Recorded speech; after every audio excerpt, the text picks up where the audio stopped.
Now today I'm going to show you how to do a job that we all need to do from time to time, not that often, but both in the RV and at home, and that is of course replacing the sealant in your shower. Now this is a sealant in my RV. As you can see, it was badly done in the first place, and you can already see by the sort of like I would suppose you'd call it the dirt line, is the fact that dirt and water is obviously getting underneath the sealant. Now what this will actually cause is it will get water onto the wood, and the RV is predominantly wood, and basically that wood will swell and you're going to have all number of problems. So it looks a bit of a daunting task, but believe me, it is really quite straightforward. I mean, not only will it stop the water from getting into the wood behind the shower, it will also look a lot better, because when I say dirt, I mean we have a shower for a reason. We have a shower to wash the dirt off, and as much as you may clean it, you're not going to be able to get the dirt from underneath that sealant. So first of all, I'll show you the sort of basic tools that you need. Now acetone, if you can get hold of some acetone, is really a must. I've also bought which you get from Home Depot or Lowe's, some sort of, I don't know what they call it, but it's a tool for removing, it's all plastic, for removing the sealant. You can use a knife as well. You will need a sharp knife to get the fine parts of sealant off. You'll need some sort of masking tape, and obviously you're going to need a tube of good quality sealant in the colour of your choice. This is white. Make sure you use silicone, 100% silicone, because other sealants will do the job, but they won't last quite as long. And you'll obviously need a caulking gun.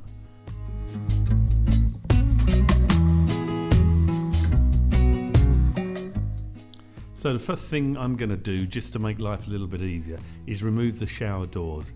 And it's fairly straightforward. You just got to on my particular shower, there's, as you can see, a little block that stops the door going too far.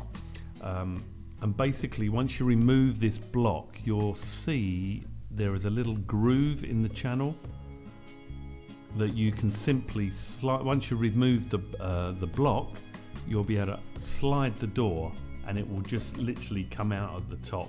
And it's exactly the same at the bottom. You'll see a small groove, a cutaway in the channel, and the door, once you remove those restricting blocks, the door will get as far as the cutaway, and you'll be able to simply lift the door out. It's better to remove the doors, because otherwise they're going to be moving while you're trying to do the job. So with the doors removed, we've got lots of space to do the job. That's our bottle of deionized water we use to clean the shower doors after use. So I'm going to crack on removing this. I shouldn't think it will take too much, because half of it's falling off anyway. So using the tool that I bought from, I think it was Home Depot, I got this. This is a plastic tool. It looks metal. It's quite sharp, but it's rigid plastic, so you're not really going to do any damage with this. And you literally just rake out the old caulking, and it comes out remarkably easy. I mean, I thought this was going to be a real bummer of a job, but it does come out really easy. And keep cleaning this and popping it in the trash, so you can actually see exactly where you're at. So we're going to remove all this old caulking. It's a real mess behind this, so this must have been leaking for a while. Now once you've got most of the caulking out of the way, use the blade of one of these, I call them Stanley knives, I don't know what you call them, craft knives, just the blade, and you'll be able to get all the very, very fine film of caulking that's left on the tiles. Be very careful on the shower base, because I think that's acrylic of some description, and you could cut into that, so just be careful of that. It's mainly off the tiles, and you just use it like a glass scraper and get the remaining of the caulking off. This whole process of removing the caulking and then removing the fine film with a blade probably take you less than 10 minutes, I would say, depending. Well, I wouldn't have thought your caulking's going to be put in very well in the first place, so it's going to take about 10 minutes to do that. Now I'm going to clean it with acetone. Now you see I've got protective gloves on. I mean, this won't burn you or anything, but it will just dry your skin out, unbelievably dry. So I always wear protective gloves. Also, a note on using acetone: do not spill it on anything. It will take the varnish off. It will take it on plastic. It will actually dissolve plastic. Now we're going to use this acetone just in the angle between the tile and the shower floor. We're not going to pour it on. We're going to pour it onto a cloth and then use the acetone all the way around. And it evaporates virtually as quick as you put it on.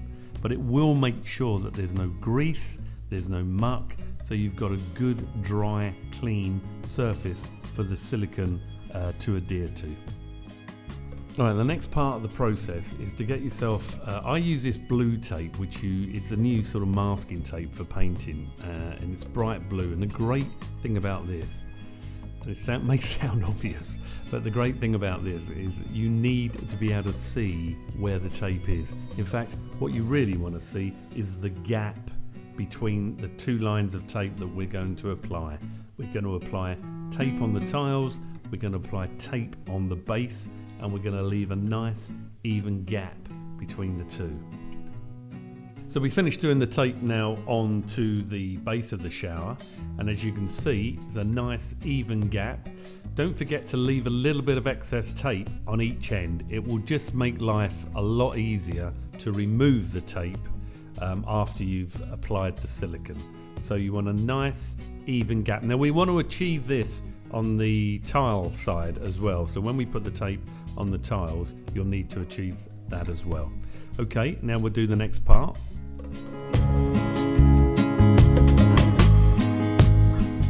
So now you can see that we've applied the second part of the tape, this time onto the tile, and again we've left the gap. Now if the gap's got too big, just pull the tape back and reapply it. I mean, it will stick because the surface behind, if you've cleaned it with the acetone, it will just stick and stick and stick. You can peel it off and stick it on as many times as you like. It won't lose the adhesion. So I'm quite happy with the gap that we've got. So all that needs to be done now is I need to apply the silicone. Now I'm going to have to put the camera down for this because I can't hold the camera and apply the silicone. So give me 2 seconds. The next clip you see, silicone will be on. Now this is the secret. Get yourself a glass of water, put a little bit of washing up liquid in, stir it around with your finger to mix it all in. You'll also need some kitchen paper for this next part of the application. So with the silicone applied, I mean, I'll be the first to say this, you know, it's thicker in places, it's thin, it's a little bit lumpy in other places. You know, this is where the water comes in handy, because we're going to smooth all this out and make it consistently one level. Now you'll be amazed how little silicone you need to get a good finish. Now I've clearly got an excess of silicone, so I've still got these protective gloves on, so I can do it with the gloves on and lightly smooth, and I mean lightly smooth, the silicone, and the excess will go on the tape and on your glove. So have some kitchen paper handy. Do the same both ways. Again, it's not going to look a masterpiece at this stage.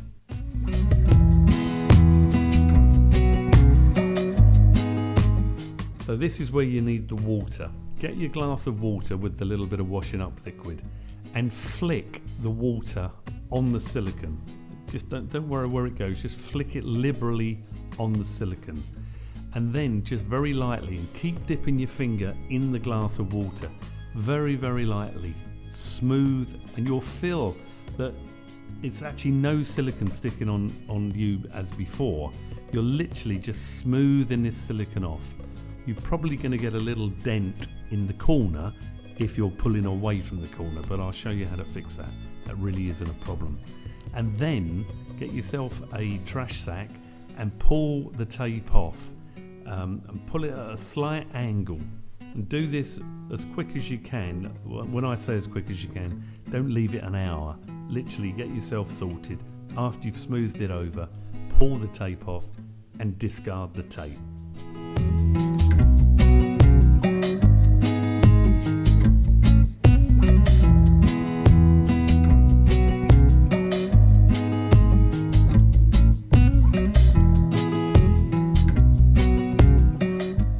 So with all the tape removed, we're now left with not a bad looking job, but you can see now there's clearly gaps each side of the silicone where we've removed the tape. So this is where the water comes in handy again. So get your glass of water and again flick the water with the washing up liquid in, flick it liberally all over the silicone. Honestly, you can't put too much on. And then again, very, very lightly, smooth over with your finger the bead of silicone. And what this will actually achieve is where we remove the tape, there's two like little lips, one on the top, one on the bottom, and this will actually flatten those down. Now you can see there's a small sort of area in the corner. That's where I've been pulling the silicone away from me. We can just apply a little bit of silicone from the tube, and providing we keep it wet, we can just smooth that over. That's what I'm doing there.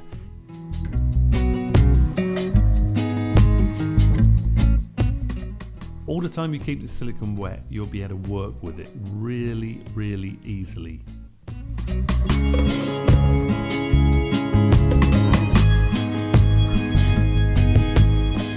So this is what I mean about the gap in the corner. I'm also going to bring the silicone bead up the wall a little. We're going to apply a little bit of silicone in the corner manually, as a sort of added extra, and then just smooth it into the bead. And at this stage, if you're not happy, flick a bit more water and move the silicone left or right with your the wet finger you've got, and it doesn't matter if you've got the glove on or not. If you've gone over the wall or you've pressed too hard, just use that knife blade and just scrape it away very, very gently. You'll be amazed how quick it will come off. And then again, flick more water and just run your finger over it. You can see now this bead of silicone is looking pretty good and pretty consistent. So now I'm just doing the finishing touches. You can see I've added a little bit to the corner, and I'm going to give that 12 hours to dry. And I think you'll agree, well I hope you agree, that it's not a bad looking job. It's a lot better than it was, and I shouldn't really have to do this now. If there's no movement, this should last years, and I mean years, but it's a far better job than it was previously. That's because, well, I was going to say I spent some time on it, but the whole job start to finish probably half an hour. So if you've never done it before, maybe it'll take you an hour, but I mean an hour's nothing. And that's the prep, the siliconing and the finishing.